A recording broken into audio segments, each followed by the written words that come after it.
Now, here's the hosts of Top Story, KLIXcast and Jill Skeen. Good morning and welcome to Top Story. 7360300 is the number to call. I want to thank Benito Baeza for setting in for Jill. Oh, wait a minute. Who's that person sitting in Jill's seat? It's not Benito. No, Kelly, it's me. Hurry up. It's Jill. 10 o'clock, I have to be somewhere.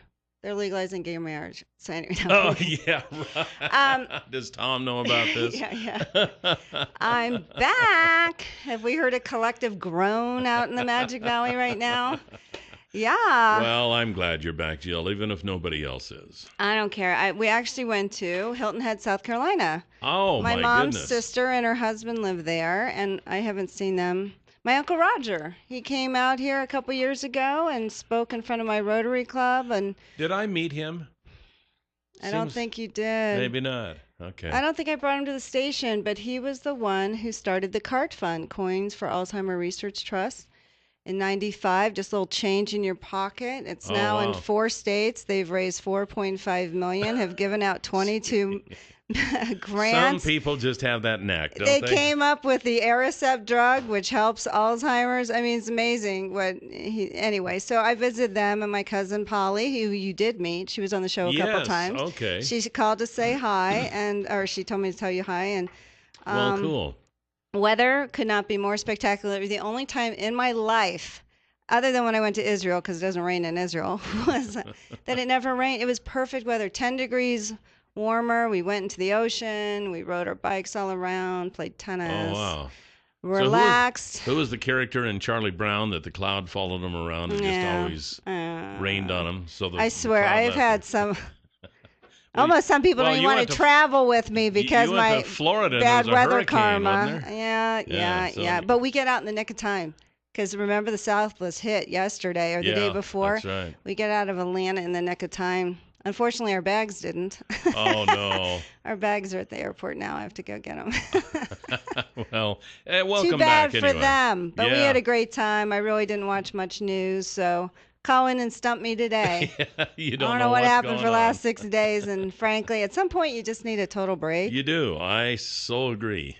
So anyway, it was a lot of fun, but I missed you, and while I'm gone, I guess you announced you're retiring. Nice. I leave, and then all this news everywhere is retired. KMVT called me, and they said, we want to interview you. It was Monday, and I said, I'm not there. So there you go. Want to interview you? Yeah, I am your co-host. I know it wasn't mentioned anywhere in TV, print, anything. I am the co-host with you on the show. Hey, this is about me, Jill. Gosh, this is about me. I didn't even hit the highlight reel. So anyway, yes, they wanted to interview me to see, obviously my experience they got Benito with you. Instead. Yeah, your peer. He was our news director. But anyway. I paid Benito off to say good things. I don't even know if he did he? Yeah, he did. He was good.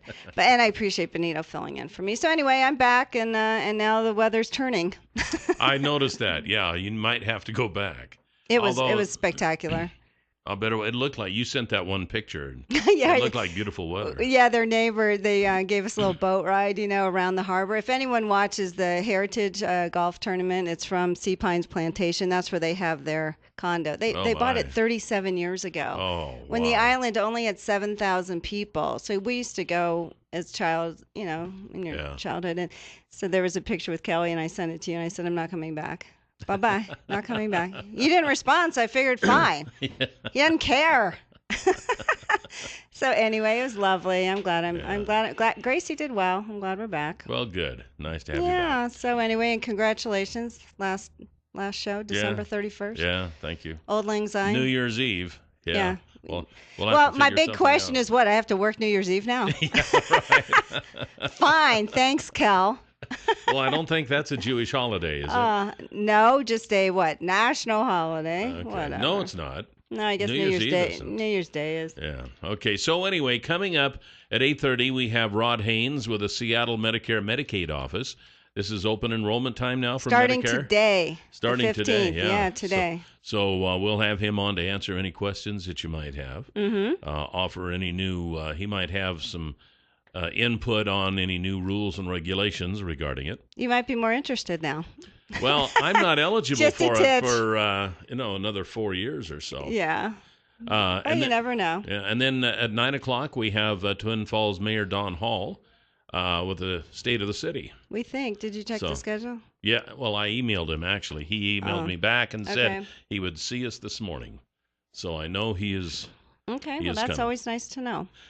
We have a caller, then we'll get into some news, okay? Okay. All right, top story. You're on the air. Good morning. Good morning. Hey, good morning, guys. Good morning. Good morning. Yeah, I thought I'd give you a little update here, Kelly, for a security breach of the week. I got a letter from Idaho Central Credit Union. Oh, no. And what did they say? It says that they've had a security breach, and my card was one of the potentially breached cards. So they sent me a new card without me even asking, which I thought was kind of nice. Well, that's pretty good service. The only bad part about it was the 3-digit security code on the back is 666. Yeah, oh, you're are you in trouble. serious? You're like, I thought that was on the last card. Oh, my. So what happened? Did they say where the breach took place? I mean, which retailer? It doesn't say a thing. I think it was the bank itself is what the letter seems to indicate to me. Wow. Oh, that's even more disturbing. Have you noticed any problem with your account? Well, not yet. Yeah, that's the key. I'm sure the 666 will help. No worries. Oh, yes. That makes me feel so much better. Well, that's good info. Thanks for that information. Thank you for the breach of the week. Did you have one last week when I was gone? Yeah, we did. Who was it? I'm trying to think now. Who in the world was it that had the breach last week? It wasn't a huge one. Oh, okay. Like we have had, but there was one. Yeah. So anyway, there's been one a week breach. Okay. And it's just going to do nothing but get worse. 7360300, top story, you're on the air. Hey, good morning. About that Idaho Central, I got the same thing. They said there's no worries, that they were just making sure that nothing happened, so they sent out a new card. So there wasn't a breach? Well, yeah, they said that there really wasn't anything that happened. They just making sure. They were just, they take care of us. And you believe them? Come on, you now believe this? After all the things you don't believe, this one you believe? I believe Idaho Central. Idaho Central's taking care of me. Okay. Very good. Well, it's nice to be proactive, but boy, it's got to cost you a lot just to send everyone a new card. Yeah, there had to be letters. There had to be some inkling. That's got to be an expensive proposition to send everybody new cards, and I would think that it would be work intensive. You'd have to put everybody's information on the new card. Oh. I can't wait. I'm kind of looking forward to getting those supposedly new cards with a little chip in them. Don't worry. They'll figure out something by the time we get it. Yeah. Don't you worry. These guys are working on it as we speak. They are. That is Why so can't true. they put it towards good instead of evil? 7360300, top story. You're on the air. Good morning. Hello, to me? You're on the air, yes. Hey, I want to prove that the public has a memory that I remember what was ahead of the news before the towers fell, before the attack on 9/11. You have to remember way back. It'll sound familiar to you. Elian Gonzalez was in the front of the news. Yes. And so were all the shark attacks on the East Coast. Yep. But also, I remember every whining piece of junk that maintained that Bush didn't have WMDs in Iraq, and on your own news story just a few minutes ago, they said they proved that there was 5,000 nerve-based WMDs in Iraq in 2003, and I'll bet every whiner, every Bush hater that ever said that he lied. And I remember that chump change $87 billion that he asked for when he went to war. How the Democrats just thought they waste more than that a year now. And I just want to speak up as one of the public that does remember that Bush did the right thing. He obviously knew that those were there. He was a classy enough guy to keep a secret. Oh my! And now it's just coming out. So in your own newscast right before you came on, there's proof that there was 5,000 of them. And I just want to make sure that whichever one of you has that pipe that they need to smoke that in, go ahead and do that. Oh, geez. You know what? If you believe all that, okay, great. Yeah, really, there's so much you can hardly deal with. Yeah, Bush was just a hero. Oh, please. Anyway, oh, my gosh. Well, hey. Don't start. Welcome back, Jill. Thank you. I know. It's like maybe I should get back. Like maybe I'll go back on a beach somewhere. 7360300 is the number to call. You can call and welcome back Jill if you want. And actually, yeah, that's right. Where's my lovely caller? Always says hello. We had Ray Parrish on yesterday. The Kiwanis Club is having the Oktober Feast tonight. Oh, yeah. I and wondered we were if you giving away called some him. tickets yesterday. We have a few more here. If you would like a ticket for the Oktober Feast tonight at the Turf Club from 4:30 till 8 o'clock, give us a call, give us your name, and we'll put your name on one of them. You can stop by today and pick it up. How many do we have? We have, I don't know, several of them, about 10 left, I think. Oh, wow. So 7360300, top story, you're on the air. Good morning. Good morning. Good morning, lovely Jill. Oh, I was like, where's my lovely call? Good morning. How are you? Hello, future unemployed DJ. Listen, We don't know yet. It's still up in the air, I think. he's retiring. No, I'm talking about Kelly. I thought you're like me. I'm like, what? No. After January 1st, he'll be unemployed. Listen, let's all. I mean, you hear one little thing, and you got all these right wingers, conservatives, saying, "Oh, G-Dub was right. G-Dub was right." Well, if you the $100,000 question, where are the $1 billion that went missing? That's what I would like to know. The $1 billion what? That went missing during the Iraq War. $1 billion, just totally. It was. Oh, yeah, that's right. Billions and billions. It was on a pallet. I agree. Yeah, so, I mean, if this guy is so proud of that, oh, you know what? I will give him $1,000 if he can tell me where those $1 billion are at. That's what I would like to know. I know. All right. Well, thanks for calling. Holy Thanks for smokes. welcoming me back. Boy, we started something. But, at 10 o'clock, they actually are going to start doing marriages in Idaho. They are. Yep. I say, Governor says way to go. We're done fighting it in the courts for now, so. Hopefully he's not going to keep fighting. The thing that's interesting about this governor, he prides himself on being really basically a libertarian. Isn't that his position mostly?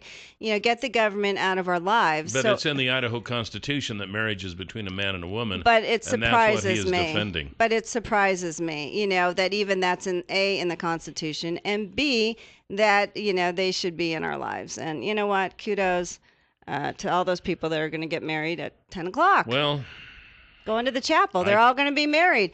They'll be as happy as we are, right, Kel? There's nothing I can do to stop it. I don't approve of it simply because marriage is between a man and a woman in my viewpoint, so I can't condone it, but there's nothing I can do about it. So we'll move on. I say congratulations. We got another caller waiting, and we'll be back here on Top Story. 7360300 is the number to call. 7360300 is the number to call, and the folks at Stanley & Company have the Lowen Honey Loader, and I know, Jill, you've probably missed hearing about the Lowen Honey Loader for the past week. Every day I wondered. Yeah, exactly. Isn't there a Lowen Honey Loader on this island? And I didn't find one. Anyway. You didn't? No. They probably don't even know what cows are back there. Well, it was really an unpopular. Well, it's South Carolina. There's a lot of land, but I don't know if they have. I didn't see any cows on the island. In the immediate area where you were, it was probably no. It used to be an old plantation. Oh, okay. Which is, Union soldiers were there. It was really kind of interesting. I'll bet it was. I would love to see some of that area. Yeah, we saw some of the old buildings. Anyway, cool. I digress. I digress. The Lowen Honey Loader available for you now, and you can see one in operation if you like. If you think that one of these might work for your feedlot or dairy. Get a hold of Pat Hartzell at 280-1167. That's Pat Hartzell at 280-1167, and he can set you up to see one of these in operation, or he can sell you one. Pat Hartzell with Stanley & Company, and he'd love to help you out. 7360300 is the number to call. Kind of having a little, welcome back thing here for Jill? I don't know. Hasn't been but one welcome. I know. Did anyone miss me? I am shocked. Did you miss me? I did. Did you? I always miss you when you're there. Right. Just, things just aren't the same here on the show. Is that true? When you're used to having a co-host, and then you don't have that co-host, things just change. I mean, Benito's great and all that, but it's, it's just different. Fine. 7360300. I'll believe you, Kelly. Top story. You're on the air. Good morning. Good morning, kids. Burley Guy, how you doing? Hi, Burley Guy, how are ya? I called to officially welcome Joe back to the neighborhood. Thank all you. right. And to talk about your previous caller, he was pretty concerned about the money that come disappearing up in when he was in Iraq or whatever. But what about Solyndra?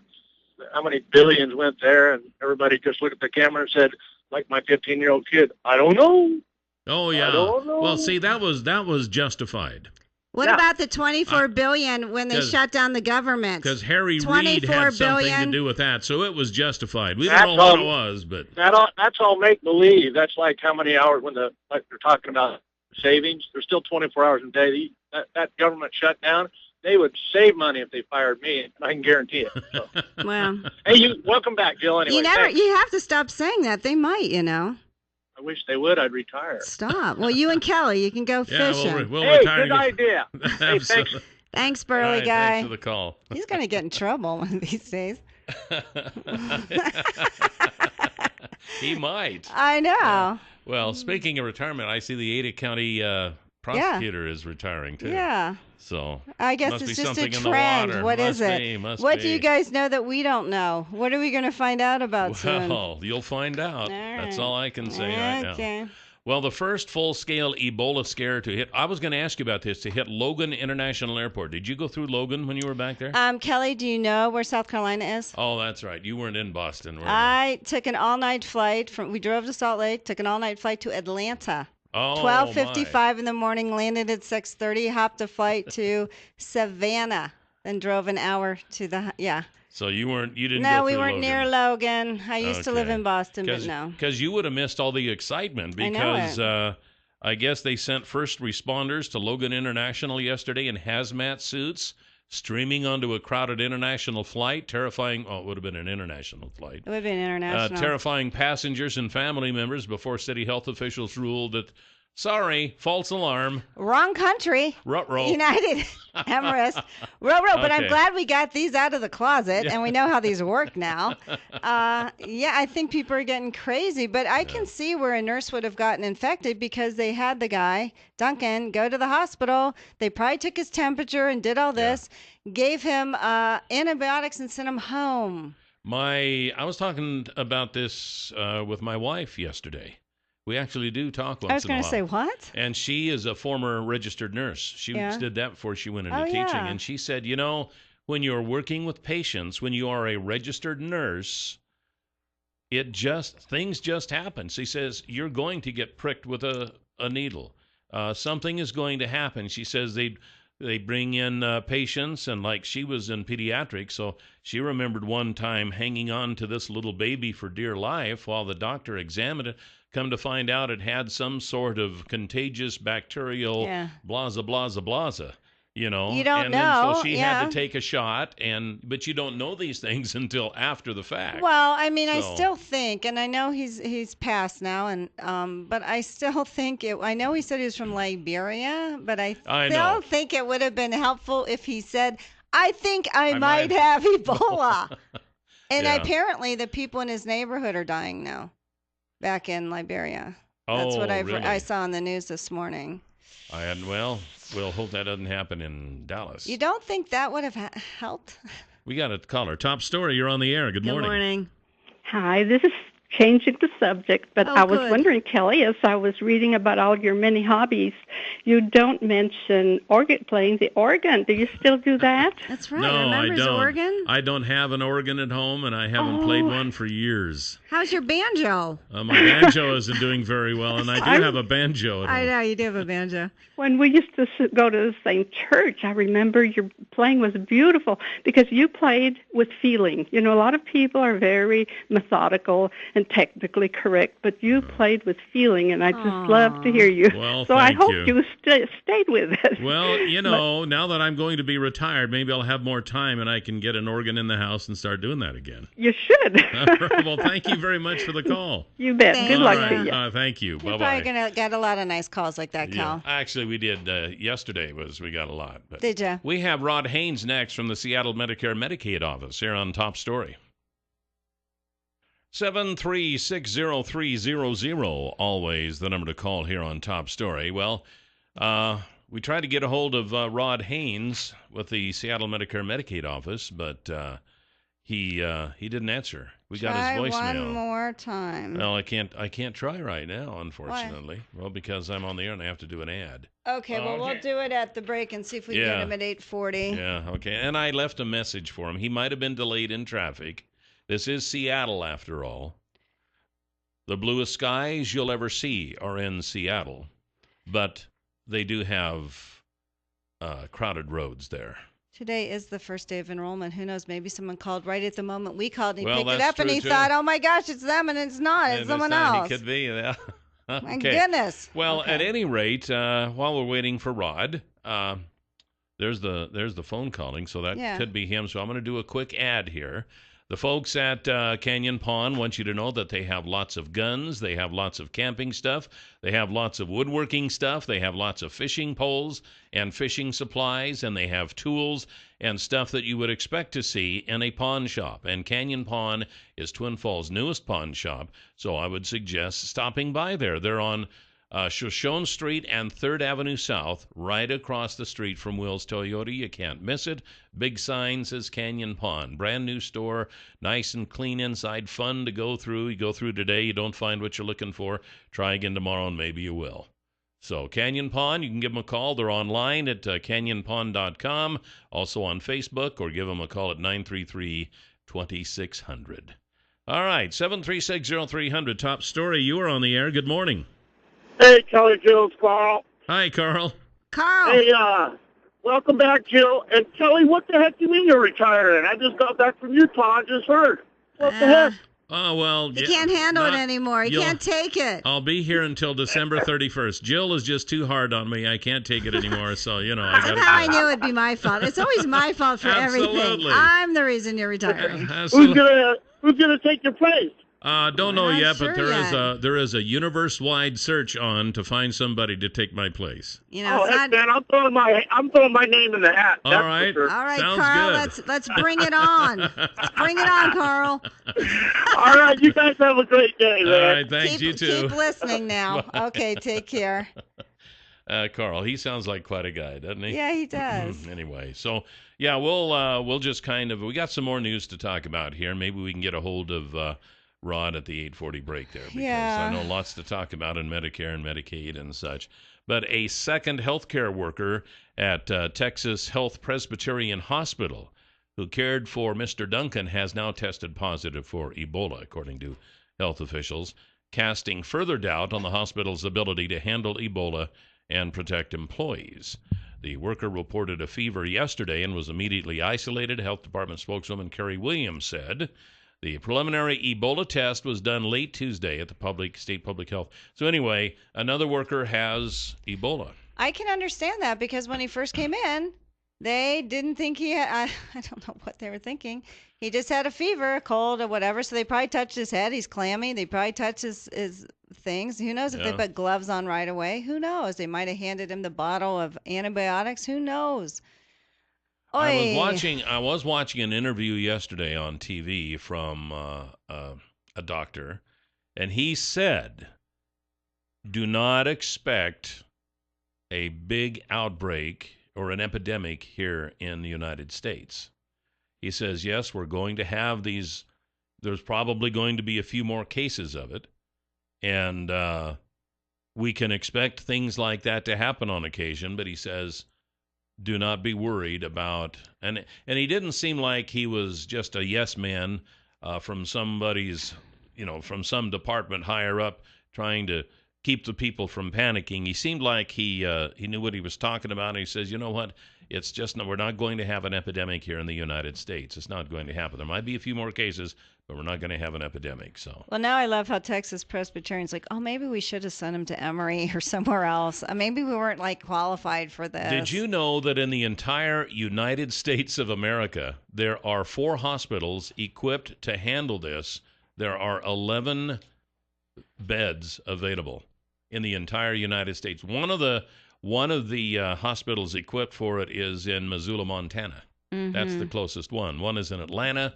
One is in, I think, Bethesda, Maryland, and one is in Omaha, Nebraska. So I thought that was quite interesting. But then again, But then they keep them at Texas Presbyterian Hospital. I mean, if somebody came here to St. Luke's, they would probably keep them there and treat them there. Cheryl Becker, the public health nurse, said they have isolation rooms at the hospital. But I think that there was definitely, I don't know what was going on. How do you not ask someone from Liberia? Do you not watch the news? Do you not, are you're such a small world, you don't get what Liberia is? But the man should have said, I think I have Ebola. You're right, and the nurse should have said, "Oh, so you're from Liberia? Well, we're a little interested in this, so could you have had any contact with someone who had Ebola?" He should have said yes. There was a comedy of errors in this, and we're paying for it now. But still, the doctor says we're probably not going to see an epidemic. So anyway, we'll be right back here on Top Story 736-0300. All right, we're back. 736-0300 is the number to call, and through the miracle of modern communication, we do have contact with Rod Haynes from the Seattle Medicare Medicaid office. Good morning, Rod. Good morning, Rod. Hey, guys, I'm so sorry. I'm glad to be with you, and welcome back from vacation, Jill. Thank you, Rod. It was lovely. Yeah, it's nice to have you on again here, Rod. I know it's been a while since we talked, but since today's the first day for open enrollment for Medicare Medicaid, is there anything new that folks out there should know about? Yes, I'd like to share a couple things. One is that the premiums this year for Part B are going to remain the same as they did.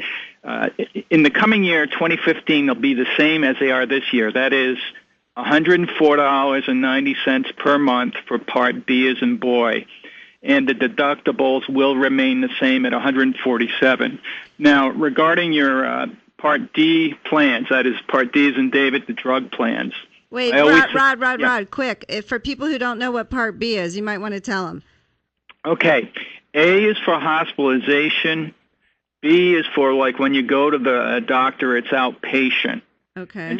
And so what I'm trying to communicate is, as far as cost, there is no difference in the coming calendar year. Thank you for asking. Yeah, Jill. You're welcome. I know that we have a short time. I'd like to share this thought with your listeners. Every year they should look at their drug needs for the coming year, and they do it on three things. One is how healthy are they? Two is where are they located and whether they want to purchase from a local pharmacy. And the third factor is wealth, what their resources are. So every year I encourage your listeners to do a sort of checkup on their drug plan and whether it works for them in the coming year. So there are different drug plans, Rod, if you sign up, because I know you're required to sign up for Part D whether you want to or not. Unless you have a government equivalent or a plan from a retiree plan that is equivalent to Part D, you're right. You generally have to sign up unless you have a retiree plan that is as good as Part D. So it's a matter of whether you have one in place that's as good as Part D. So what different options of Part D are there then? When you say you look at it different ways, is it through what do you do for that? This is what I do. Yeah. I encourage folks to do one of two things. Either go to Medicare.gov and then look for the plan finder, and you self-walk it through. In other words, you are dialing in your prescriptions and where you live and what you can afford. So you go to Medicare.gov and look for the plan finder. That's one option. A second one is, and I always emphasize this, Kelly and Jill, is you've got a wonderful SHEBA office, a statewide health insurance benefits folks at the Idaho Department of Insurance. And when you're ready, I can share their phone number. I know I'm coming at you fast, but just let me know. It's okay. Jill's taking notes. I'm just listening. Taking notes, yeah. Good. The SHEBA number, if you want someone to help you and you want to call them in-state, in Idaho, is 800-488-5725. And not only are they knowledgeable about Part D plans and Medicare Advantage plans, but they can talk to you about many different aspects of senior health and senior advocacy. They're really strong, and I feel that folks should call them if they have any questions. One other thing that I didn't say to you is that it's not just Part D. Some folks like Medicare Advantage plans. Now, Jill, do you know what I'm talking about when I use that term? Yeah. Okay. But maybe our listeners don't, so you might want to tell them. I just want to distinguish between Part D, which is just a standalone drug plan, and you use that with, say, a supplement and your Medicare. So you got a 3-part package. You got your Medicare A and B, you got maybe a supplement, and the third piece would be a Part D. That's one option. A different choice would be like a Medicare Advantage plan. I'm not permitted to mention the companies, but that would be where you get your health and drugs wrapped into one coverage. So you can't have both. You can have one or the other. There are alternative choices there. And Rod, not everyone qualifies for Medicare Advantage. Right? Oh, well, if they have Part A and Part B, they can select Medicare Advantage. I think what you're alluding to, Kelly, is the supplement. Yeah, right, the supplement, yeah. If you have original Medicare, what I mean by that is you can go to any doctor you want, and that's called original Medicare, and you wish to buy a supplement or what we call Medigap. Yeah, you're right. There are really strong or definite restrictions to when you can buy a Medigap or Medicare supplement. There are tight times when you can do that.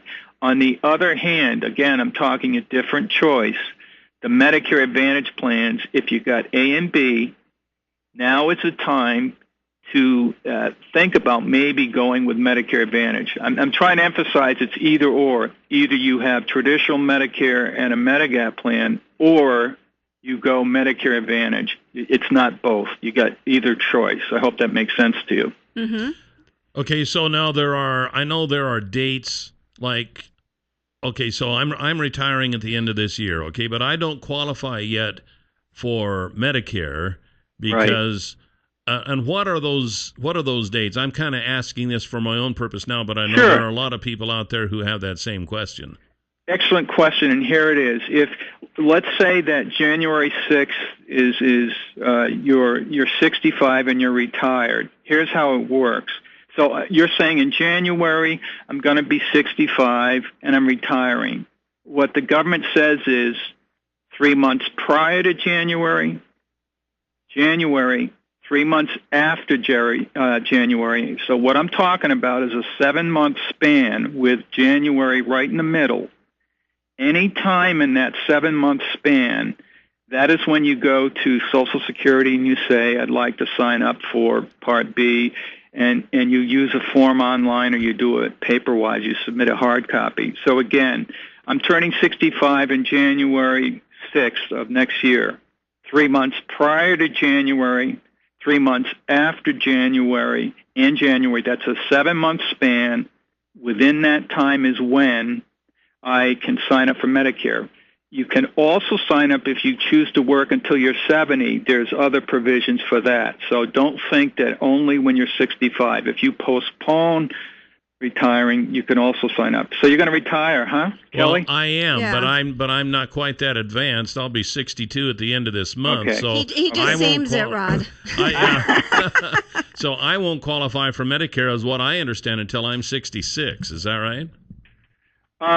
What you don't want to do is confuse the Social Security benefits that you're entitled to and the Medicare entitlements. And this is important for your listeners. You're right. Social Security has different times depending on the year you were born when you get full benefits. So that's true, Kelly, but we're limiting our discussion to Social Security here. Regarding Medicare, the national health insurance, 65 is the year in which you can qualify for Medicare unless you're disabled. Oh, okay. So you got to distinguish between your Social Security benefits and your health coverage. I hope that's clear to your listeners. Okay, I get it. Now, I always thought that related to Medicare, but it's not. It's Social Security. It is separate. I knew I was restricted in Social Security, but I guess I thought I was in Medicare, too.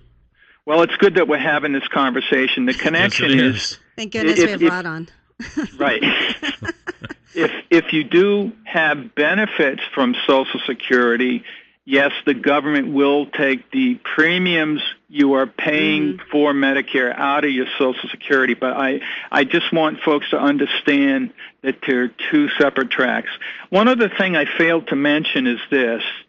It is October now, and those folks who are in Medicare should have in the mail, should have received or will be within the week, a red, white, and blue booklet. It's called Medicare and You, and it's got the date 2015 on it.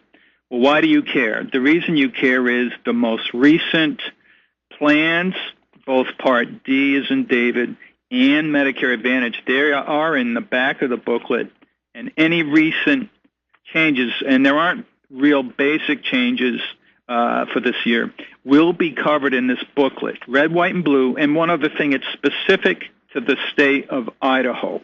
That's why it's important. It's not a regional thing. When you get Medicare and You booklet, it will be related to your state specifically. So, Rod, for people that are new to Medicare, are going to sign up, and we talked about Part D, and it's separate if if you have the other plan and you're covered otherwise. But this is someone who isn't. You can't opt out of it because my understanding was you're going to be penalized, really, basically for the rest of your life. I agree. So you can't delay signing up for that, can you? No. Technically, the government says if you don't want Part D, they are not going to knock on your door and make you get Part D. But let's say you do not have any other retiree coverage or no other drug coverage. Let's say that. And you do enroll in Medicare when you're 65, and now it's 68, and you had said for 3 years, I didn't want Part D. Right. And now you want drugs because you had a stroke. God forbid that happens, but you had a stroke, and now you need the drugs. Well, the government's going to say to you, hey, at age 65, you should have enrolled, and therefore we're going to penalize you, as you said, Jill, for the rest of your life. The key to all of this, and I know for you it's sometimes difficult. The key here is when you enroll in Medicare, and you do not have other type of drug coverage, and you deny it, you decline the Medicare D, you're inviting a permanent penalty if and when you come back to get the drug plan later on. Does that register? Right, because I know we're not really that big on drugs, but Tom had to sign up for it, because you think, you never know. Right, and then you that don't know. You don't know. You don't know. And what Kelly said is accurate. You could say, I don't need it, and halfway through the year, again, God forbid, something catastrophic does occur. Yeah. So insurance is for that reason. You just don't know. Right. So when is the enrollment times for this year, Rod? And people do have to look at that. I mean, you have a certain enrollment period, and it starts today. Do. And unlike a couple of years ago, folks used to think, it used to be this way, Jill, that it was 15 October through the end of December. Let me be very clear that now the enrollment time frame is 15 October, which starts today, but it concludes on the 7th of December. For those veterans like me, that's Pearl Harbor Day. Yeah. But the point is, it is not the end of December when the open enrollment period ends. It is the 7th of December, and I'm glad you brought that up. That's quite important. And people, and I was going to say, people also need to know that some plans are canceling. We just got to notice that Tom's is, and so this is the time you have to look at a new plan. They don't automatically continue, do they? This is you're really great to talk to, but this is another important point. I don't have to ask you. I just asked Jill. No, but you guys a lot of research. Yeah, you're raising really excellent points, and I had begun our discussion by saying I think every year folks do need to look at their coverage, if not to change it, to make sure, that the plan is still going to be around. And the majority will, but not all. That's a very good point. But have your needs changed and so forth. But always at least check it out. And your prescription needs may well change. I was going to ask you, Jill, do you know what the term formulary means? No. Formulary means drug list. Oh. And here's my point. The formulary that you had for the year 2014, the drug list that you had with the plan, How do you know that has not changed for the coming year? The plan is supposed to tell you if they change the list of drugs, but another way of knowing is to call Sheba, call 1-800-Medicare, or go to the plan finder at Medicare.gov. So I have just given you 3 ways of finding out whether your prescription plan will be in place, will exist, and if that drug list called the formulary is changing. You can go to Medicare.gov, you can call 1-800-Medicare, or call the good folks at Sheba at 800-488 5725 within the state of Idaho. All right, and with that information, we'll have to turn you loose. We're out of time, Rod. It's always a pleasure, and you're always a wealth of information. We appreciate it. I'll be back with you soon, and all the best. Thank you. Thanks, Rod. Take care. Rod Haynes from the Seattle Medicare Medicaid office. Coming up next hour, we have Twin Falls Mayor Don Hall on State of the City, right here on Top Story. Hey, welcome back to Top Story, 736-0300, always the number to call. Welcome back, Jill. Thank you, Kelly. And I do mean that sincerely. Do you? Yes, you missed I do. me. Well, welcome back anyway. Stop, you did too. Rock and roll. You know we're on video now. Yeah, there you go. Rock and roll. It's appropriate, Jill. Okay. Kelly's retiring. I hope one of those isn't me, Don. Well, no, it's me. Okay. Oh, my. Okay, how did we get off onto that rabbit trail? I have no idea. I just came back last night. I don't know what's happening. Better not hang up anything shiny in front of us. At any rate, we have Twin Falls Mayor Don Hall with State of the City. Good morning, Don. Good morning. Good morning to both of you. Nice to see you again. Nice to see you, and I'm not very happy with you, Kelly. I know. Wow. What can I say? I guess at this point I can say, well, that's just too bad, Don. You absolutely can. If people just tuned in, why aren't you not happy with Kelly? I am not happy with you, but I'm happy for you because you've announced your retirement. Oh, well, thank you. I'm kind of He looks really young for 65, doesn't he? He does. Oh, wait, you're not. I'm sorry. No, I'm not quite there yet. Right. Okay. Yeah, so. Thanks for setting me up on that, Jill. Yeah. Yes, he does look young for 65. Yeah. I thought you knew how old he was. No, sorry. Yeah, he looks great for 80. Anyway. Oh, my. Okay, well, we're supposed to be talking about matters of the city. That's right. Yes, indeed. And let's see. One of those is a senior committee. You're working on a senior committee. In fact, we talked to the Daphne Mallory and her husband Bob. Daphne Yeah. Mallory. Yes, and they have been instrumental in trying to get a committee going, advisory committee of senior citizens, which sounds to me, now that I am approaching that part in life. He's a huge advocate for it now. Sounds like a pretty good idea. Yeah. Last year, not so much. Now, yes. You know, it's almost like it's custom made just for you. You would think, wouldn't you? Well, they had amazing statistics how many seniors are now in our town, and it like quadrupled or something, right? From what they thought. There's a lot of seniors that we are becoming somewhat of a retirement community, which is great. Yeah. Well, I guess so. Okay. Soon there'll be the early bird that has a lot special. of implications for the economy. It does. It does. Things. It does. Well, and services as well. There's Yeah. different services when we start talking about seniors. So, yeah, it's going to be different. But we're really excited about this senior committee because advisory committee because it gives us the ability to reach out and listen to the needs of our senior population. And maybe, I just think it's an improvement on what we do. We need to hear from the folks. Are we going to start having early bird specials now? Is that what's happening? Dinner at 5, whether you I like understand. it or not? I'm 53 now. I understand that you can start getting a senior rate at some restaurants at 55. You Is that can. correct? Really? Yes, it is. I can't wait. Oh, my God. Well, maybe you can just tell them you're 55. They won't argue. Yeah, they're not going to argue. Oh, you don't look 55. Okay, yeah. It's like, okay. So is this official, or is it still got some more steps to go through before Yeah, this there's a happens? few more steps, but the whole council is very much behind this. I mean, it only makes sense. We have a youth council that gives us input on youth-related issues. Why wouldn't we not have a senior council as well? Yeah. It seems like in the last few years that the city has been kind of concentrating on more and more special committees like that than it ever has been. And, is there a point where you get too many? Well, yeah, absolutely. When I was the mayor before, because we do this mayor gig in 2-year increments, and a couple years ago when I was mayor before, one of the big pushes was to try to reduce some of the advisory committees and maybe consolidate some of them. For example, our tree commission, we had a tree commission. Right. We put that within our Parks and Rec, which made sense. But I mean, I think we're flexible enough to, if a committee has maybe run through its usefulness, that we can certainly move on. Our Citizen Finance Committee, we took a shot at doing a Citizen Finance Committee, and that didn't go the direction that everyone was hoping, so we disbanded that. And we're not afraid of disbanding or bringing new ones in when we see that there's a need. And again, I mean, we have a lot of seniors in our community. We need to hear their voice. Yeah. Okay, great. So are you looking for people for the committee? What's the next stage? How do people want to get involved? Not quite yet. We're still putting together the structure to it. The actual, we're going to do it in a resolution.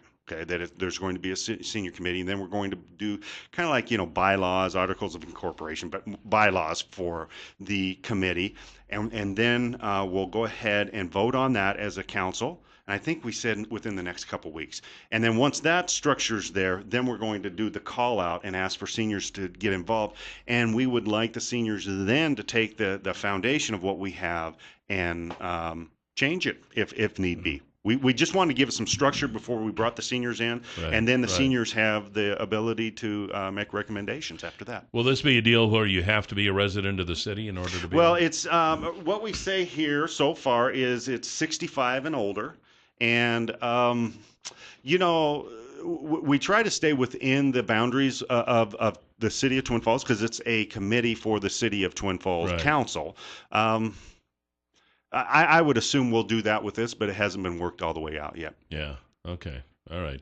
Now, we got the road closure. Did you get the Canyon Springs Grade is going to be closed to pedestrians tomorrow, Thursday. Yes. Thank you. And I'm glad you asked that question early because I didn't know the details, and so I got a hold of the city, and Travis and Josh looked it up. It's only going to be closed to pedestrians. From 3 a.m. to 1 p.m. on Thursday, October 16th. Exactly. And what's happening is we have a lot of truck traffic that day regarding our construction down at the wastewater treatment plant.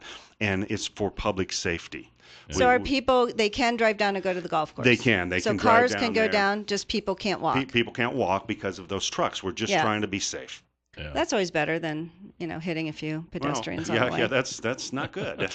Speaking of that grade, are you looking at, I know there was it seemed like an odd choice between City Hall and improving the grade of Canyon Springs, but I thought that was pretty much, you had to improve the grade because of the trucks were damaging it. Well, we are going to have to once this is a long process of getting the wastewater treatment plant finished. But we have, and I believe in our budget this next year, $600,000 to actually go in and do a comprehensive study of that grade, find out what exactly we need to do to make it safer. We've got to develop a plan. It's partly city property, partly private property, and we need to ensure, I mean, what are the steps? Should we, you see some communities that they've put the, like the fencing on it to keep the rocks back. Should we do other more extensive things? We're certainly going to need to work on the actual roadway. I think that's what you're really talking about after these trucks. I think that's what you guys said. It was damaging. And, it's going to damage it. Yeah, absolutely. Should people be concerned prior to that, the study being done, that they're in danger at all? Like that it could be unsafe for some reason because of all the trucks? Grade? Yeah. Well, I walk it from time to time, and if you look at it, it's a canyon, and it has rocks. And, no, I know, but I mean, like, what's the time frame, do you think, to fix it? I know you say a study, but what about actually? Well, we don't know. We need to know what we need to do to fix it. So we're going through this process of finalizing and finishing the improvements down at the wastewater treatment. At the same time, we're going to be doing the study to figure out exactly what we need to do with the canyon wall. Yeah. And then those options will be brought to us as a council, and we'll have to make some decisions. Yeah, they say it's not going to be done till late winter 2015. Okay, so it's going to be going on a while. Yeah, the construction, absolutely. Yeah. It's extensive. We basically are doubling the capacity of our wastewater treatment plant. Well, that's good. Yeah. And that's kind of the Achilles heel too, isn't it? That roadway down there, because it is. It never has been what you would consider a top-notch roadway. Well, it's not. There's so many dynamics, and if you ever have a chance to go walk it, just go walk it. It's beautiful, it's cool, but there's some challenges there, and it has a tremendous amount of not only vehicle traffic but pedestrian. People love that grade they workout. do. It's a great That's a workout. good exercise place. It absolutely is. You do get a good workout when you're coming up there. Now, we have a meeting coming up regarding the downtown Twin Falls reconstruction. We Redesign? We do. It's the OTAC committee, or the OTAC folks are coming in, and we are going to be meeting on at 6 p.m. October 16th at the Historic Ballroom. That's Thursday also. Yes. Everything's happening tomorrow, Don. Everything's tomorrow. Well, yeah, we like Thursdays apparently at the city, and this is a real good chance for folks to come in and give us their input, because we have some money to spend downtown. Or the URA does, okay? And they are reaching out to the community and asking what's the best use of those funds. Okay. So my question was, and I left, and I wasn't here last week for the show for the city. Sorry, so I might be asking a redundant question. But my question is, why is the city putting together a city hall committee when we haven't really seen the final design? Because my understanding is OTAC is going to redesign our downtown. I was at the first meeting. So it seems like, why wouldn't the city wait to see where they might suggest where a city hall would be best? Well, I think that we can do things alongside of each other. We don't have to look at one issue and then the other. The other thing that I need to really make clear to everyone is that there have been no decisions regarding whether we're going to do anything with our facility needs. We have just gone out, we've looked at options. I personally believe I've been elected in this position by the community to utilize my intellect and my views. I believe that we need to do something with our space needs, because we have our staff too spread out. We're in buildings that were built in the 40s. Okay, and we're really constricted within those. The police department's been remodeled and remodeled and remodeled. It was a building built in the 70s, and I would submit to you that we have more police today than we did in the 1970s because our community has grown. So we need to do something with space needs. What that is, we're not sure. But we've done our due diligence, went out and looked at 11 different sites within the community, and we've kind of at least feel the most interesting site at this point is the Banner Furniture Building, and we're going to be doing some not only tours of that building for the community, but tours of the City Hall as well as the police department, so the community can see what our space needs really are. Are they going to tour the 11 different buildings? Because my understanding is you guys have put $30,000 into the Banner Building so far, and that there is a contract on there because there's $10,000 in earnest money. Sure. There's we've held that. So to me, I mean, it seemed odd to have to secure that when they're still trying to redesign, because it just seems like their design might be a little different than putting a city hall on Main Street. Well, the redesign, they're not going to come in and say what buildings need to do what. They're looking more at infrastructure and roadways and things like that. They're not going to come and tell us what. They're not going to redesign the downtown? I thought that was what they were going to do. Redesign it? Yeah, that's why Chris kind of said, like, it's going to be different and all these. Well, I think there's going to be some maybe move the options. Fountain and things like that. Well, sure, and that's been ongoing by our community as well, the changing the fountains. Apparently, it's going to be more from curbside to curbside, but it's not going to go up into the businesses and the stores. Well, the challenge is going up into the businesses.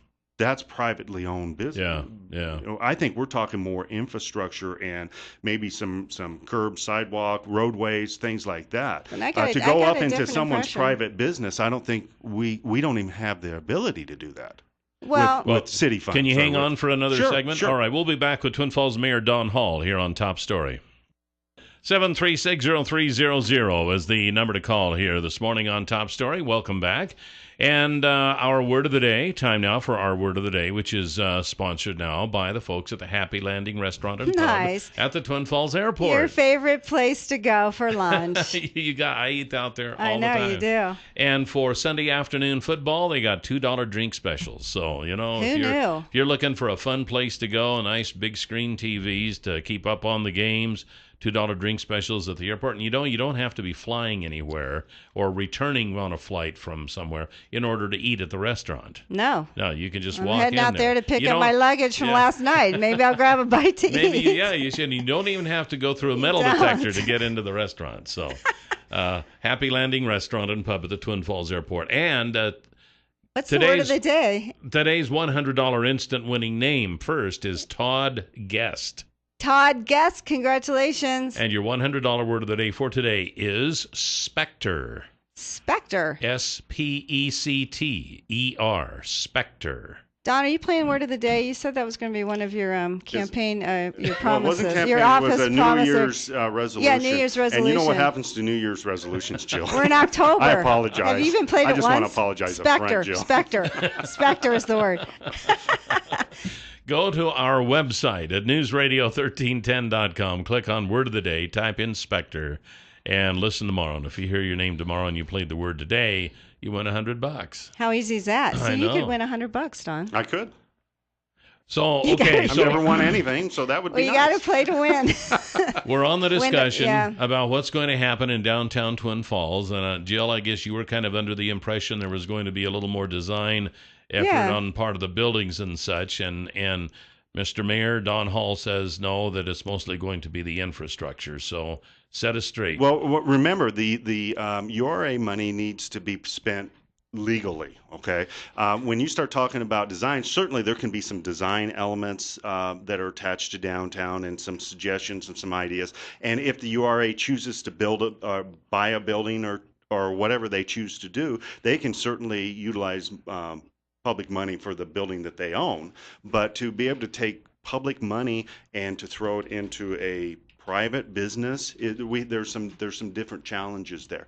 Really, what my personal perspective is we need to solve the infrastructure issues with our downtown.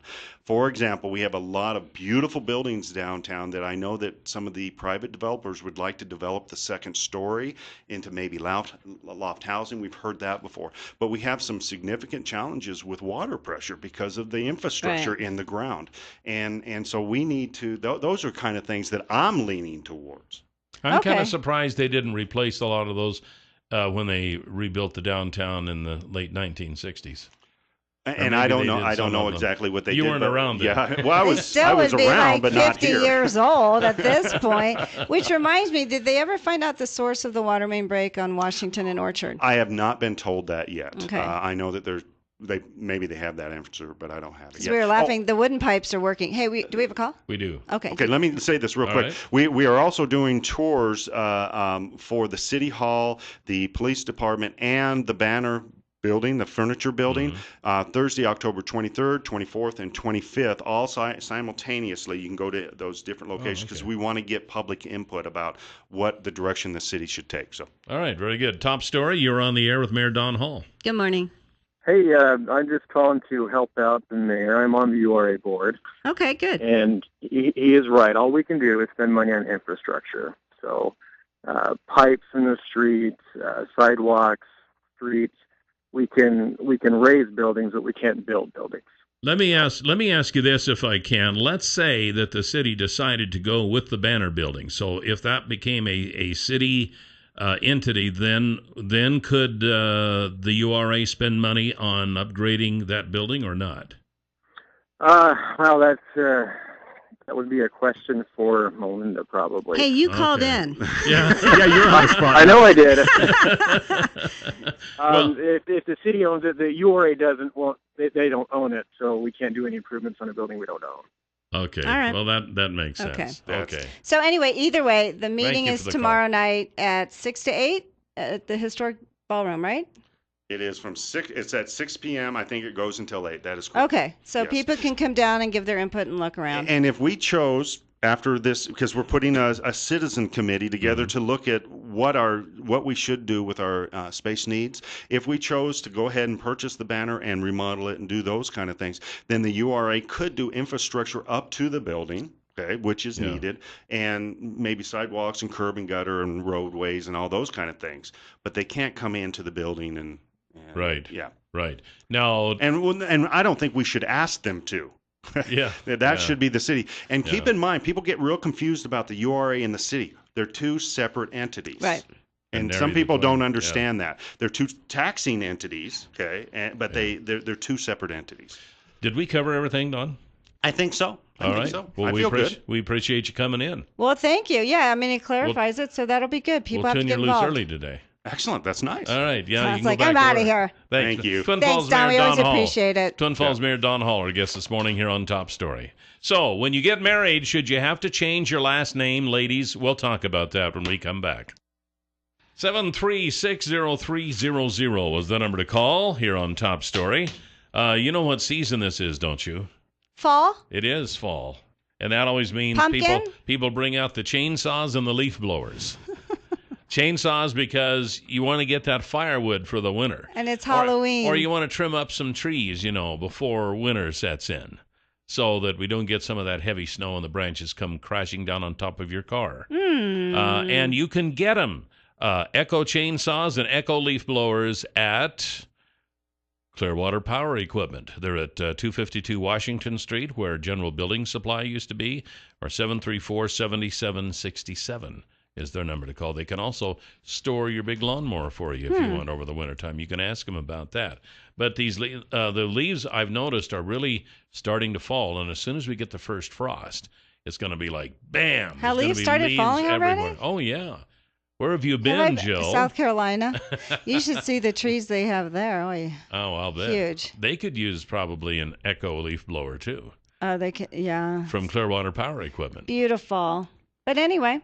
Yes, stop in and ask them, because that's all they do. They don't sell lumber. They don't sell fridges and washers and dryers. They sell chainsaws, leaf blowers, and lawnmowers. And that's what they are experts in at Clearwater Power Equipment. Okay, so now I'm going to have to reach around here and grab my story.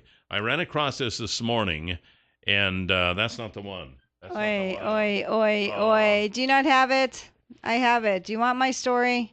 Take my story. Oh, here it is. I found it. Can anyone see his desk over there? I have it fixed so I can back up in here and get out of the camera no one range. can see that little desk. That's right. The pile. I can get back here and scratch my nose. I just have my current pile, though. Yeah. Anyway, Amal Almudine. That may be a familiar name to you now. She was the one who married George Clooney recently. She was the one who caught him. That's right. And she, well known in a lot of important circles, long before she snagged Mr. Clooney, the world's most eligible bachelor. She's a very established human rights attorney. Yes, she is. But now it's Amal Clooney. Yeah. According to her law firm's website. She actually changed her last name. Think about how much easier it will be to spell. Well, that's true. And for other people to spell. Yeah. That the 36-year-old British attorney has decided to take her famous husband's last name has raised a lot of questions about feminism and traditional marriage roles.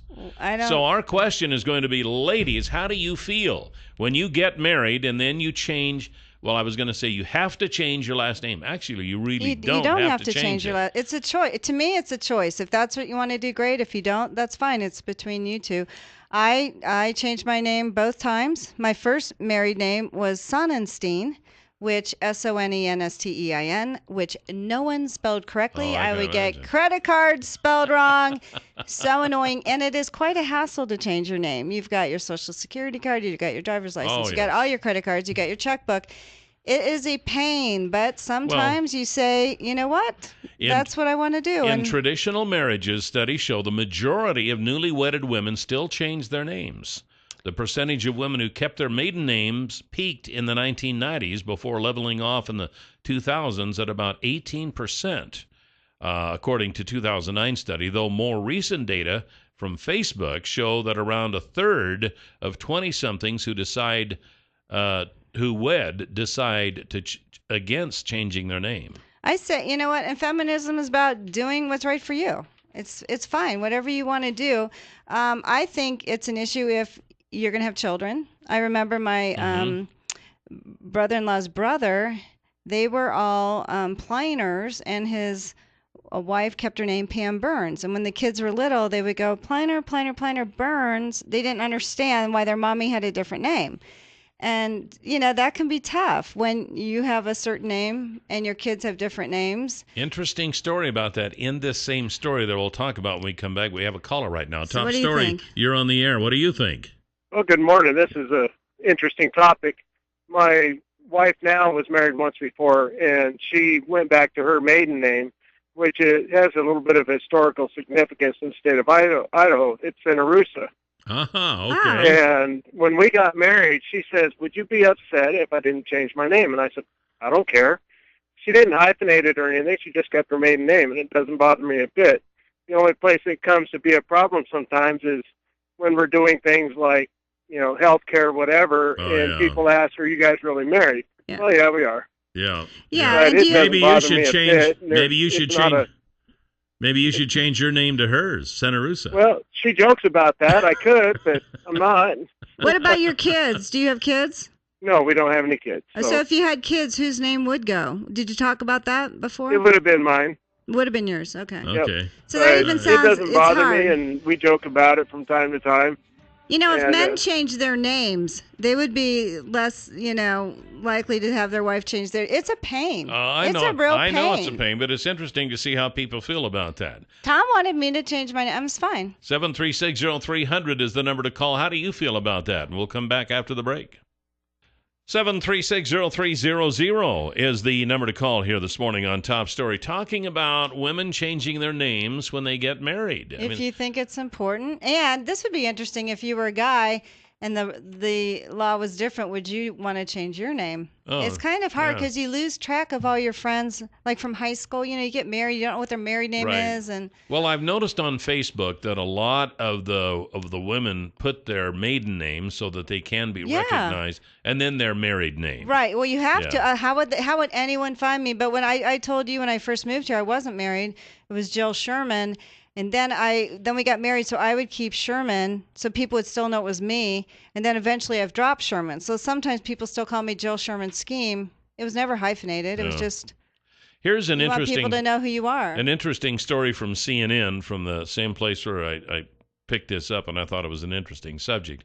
There's a lady here who, first of all, it said there are many stories of moms who kept their maiden names and gave their children their fathers, only to be stopped when trying to pick the kids up from school or daycare. I know, that would be interesting. One woman who was married to a German spent hours fighting airport security while trying to fly home with her kids.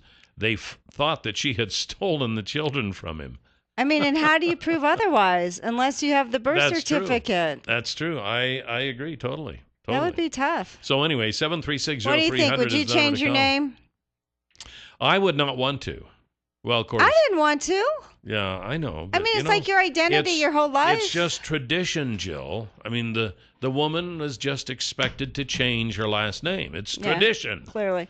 The first time I was married, it was like a month before I turned 30. It took me 6 months to remember to use my married name. And my husband would get all annoyed. I'm like, why don't you change your name after 30 years and see how easy it is to say Daryl Sherman every time? It's like remembering to put the right date on the check when you write it just after the first of the year. It's like that's your whole identity, your whole life. It's hard, and but I did it both times, and Tom wanted me to change my name, and I'm fine with it, but it's not easy. It's a pain. People lose track of you.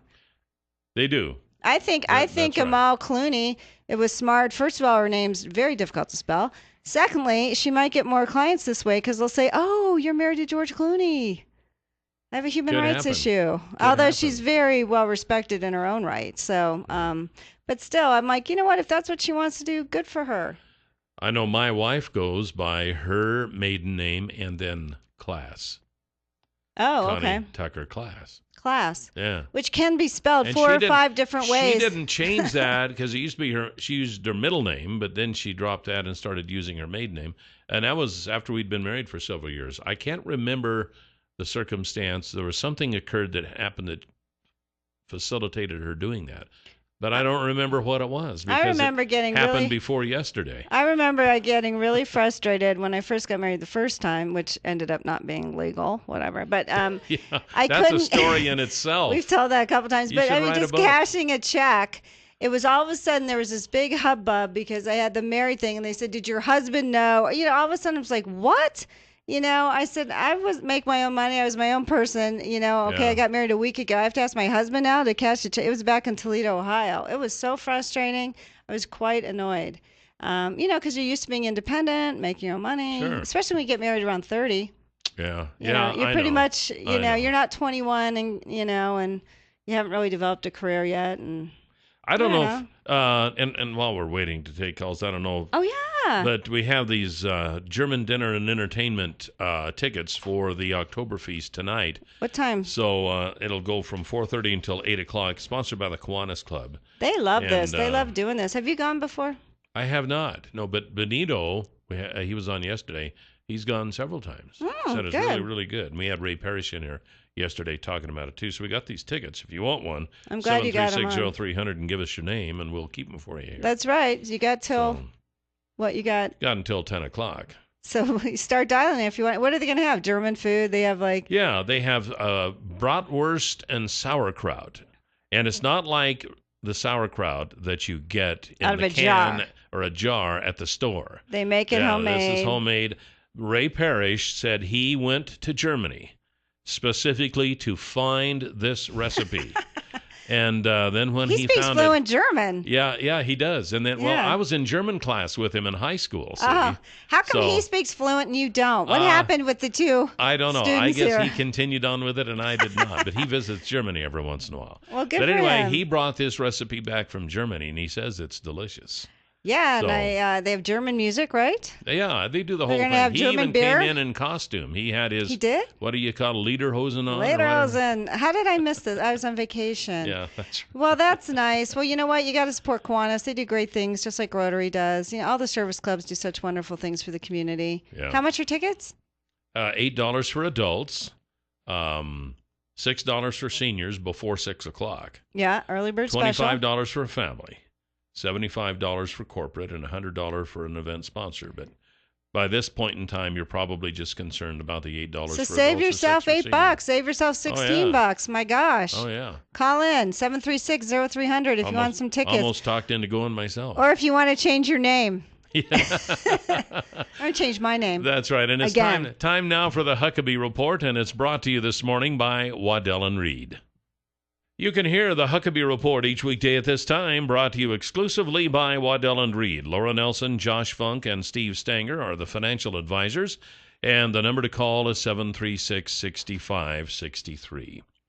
Well, the irrigation season is winding down now for the season, but that doesn't mean you can't plan for next season already with the folks at Far More of Idaho. No more moving pipe, no more borders to spray, no more expensive labor to move the pipe in and out of the field, no more delays and having to move the pipe before you can get the pipe out of the field and get your equipment in the field and start doing the work. It's what's called Certiset.